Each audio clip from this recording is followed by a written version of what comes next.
আমরা অনেকে ইসলামকে শুধুই একটা ধর্মবিশ্বাস মনে করি।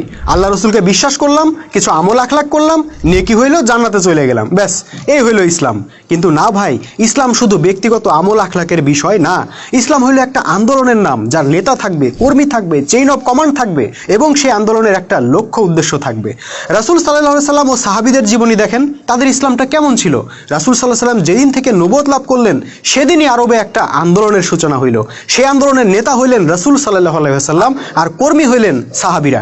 একটা সংগঠনের যেমন শীর্ষ নেতা থাকে, মাঠ পর্যায়ের কর্মী পর্যন্ত চেইন অফ কমান্ড থাকে, রাসূল সাল্লাল্লাহু আলাইহি সাল্লামের আন্দোলনেও তেমনটা ছিল। প্রত্যেক মোমেনের একজন কমান্ডার বা আমির থাকতেন, সেই আমিরকে পরিচালনা করতেন রাসূল সাল্লাল্লাহু আলাইহি সাল্লাম, আর রাসূল সাল্লাল্লাহু আলাইহি সাল্লামকে পরিচালনা করতেন আল্লাহ স্বয়ং। সেই আন্দোলনের লক্ষ্য কি ছিল জানেন? সারা বিশ্বে আল্লাহর হুকুম প্রতিষ্ঠা করা। কিভাবে আন্দোলন চলবে, এই আন্দোলনের কর্মীরা কি করতে পারবে, কি করতে পারবে না, ইত্যাদি আদেশ নিষেধের পূর্ণাঙ্গ রূপটাই হইল আল কুরআন।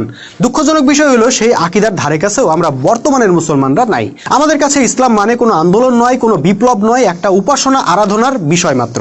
কাজে এখানে নেতাও লাগে না, কর্মীও লাগে না, চেইন অফ কমান্ডও লাগে না, সারা বিশ্বে দিন প্রতিষ্ঠার সংগ্রামও লাগে না। আর এই জন্যই আমরা বলি, বর্তমানের ইসলাম আর আল্লাহ রসুলের ইসলাম এক না, দুইটা সম্পূর্ণ আলাদা ইসলাম, আলাদা জিনিস।